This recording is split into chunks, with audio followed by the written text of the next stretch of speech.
আসসালামু আলাইকুম everyone, welcome to সারাস রান্নাঘর। আজ আপনাদের খুবই সহজে অল্প কয়েকটি উপকরণ দিয়ে দই চিকেন তৈরি করে দেখাবো। ঘরে থাকা অল্প উপকরণ দিয়েই কিন্তু এই দই চিকেনটি আপনারা তৈরি করে নিতে পারবেন। বাড়িতে যারা পারফেক্টভাবে দই চিকেন তৈরি করতে চান তারা কিন্তু আমার রেসিপিটা ফলো করতে পারেন। চলুন বেশি কথা না বাড়িয়ে রেসিপিটা শুরু করা যাক। এজন্য আমি 1 কেজি পরিমাণ চিকেন নিয়েছি। দিয়ে দিচ্ছি 1 কাপ দই, আর দিয়ে দিচ্ছি 2 টেবিল চামচ আদা বাটা।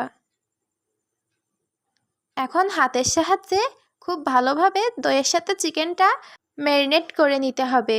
এখন এটা আমি 1 ঘন্টার জন্য রেস্টে রেখে দিব। আপনাদের কাছে সময় না থাকলে আধা ঘন্টাও রেস্টে রেখে দিতে পারেন। এখন চিকেনটাকে হাতের সাহায্যে আবারও ভালোভাবে মেখে নিয়ে একটা সাইডে সরিয়ে রেখে দেব। এখন একটা কড়াইতে পরিমাণ মতো তেল দিয়ে দিচ্ছি, আর দিয়ে দিচ্ছি 1 কাপ পেঁয়াজ কুচি। ফ্লেভারের জন্য কয়েকটি গরম মশলার ফল দিয়ে দিব। পেঁয়াজটা নরম হয়ে আসা পর্যন্ত অপেক্ষা করব।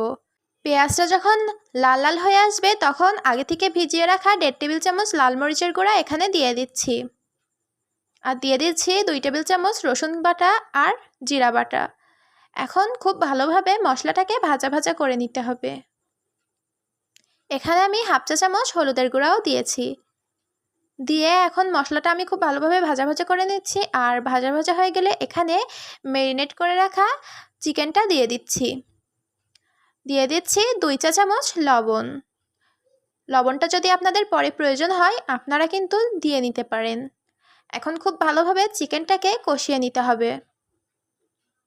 চিকেনটা কষানোর সময় দেখতে পাবেন চিকেন দিয়ে পানি বের হচ্ছে, আর এই পানি দিয়েই চিকেনটা খুব ভালোভাবে আবারও কষিয়ে নিতে হবে। আর এখানে আমি চিকেন ম্যারিনেট করে রাখা যে দইটা ছিল সেটাই দিয়ে দিচ্ছি, দিয়ে খুব ভালোভাবে নাড়াচাড়া করে নিচ্ছি।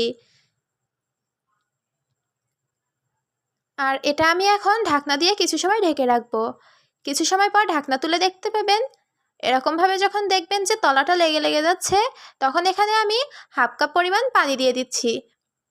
দইটা দেওয়ার পর কিন্তু চিকেনটা তলা লেগে যাওয়া শুরু করে, তো আপনারা খেয়াল রাখবেন যাতে তলাটা না পুড়ে যায়। আমি কিন্তু এখানে আর পানি ব্যবহার করিনি, আমার চিকেনটা খুব ভালোভাবেই গলে গিয়েছিল, যার জন্য আমার আর কিছু দেওয়ার প্রয়োজন হয়নি। আর আমি এখানে সামান্য গরম মশলার গুঁড়া ছিটিয়ে দিয়ে এখন পরিবেশন করব। তো আমি এখানে রেগুলার রাইসের সাথে পরিবেশন করছি, আপনারা আপনাদের পছন্দ মতো পরিবেশন করতে পারেন। আর ভিডিওটি যারা শেষ পর্যন্ত দেখেছেন তারা অবশ্যই ভিডিওটিতে একটা লাইক দিয়ে কমেন্টে আপনাদের মতামত জানাবেন। এরকম নতুন নতুন রেসিপি পেতে অবশ্যই আমার চ্যানেলটিকে সাবস্ক্রাইব করে আমার পাশে থাকবেন। আল্লাহ হাফেজ।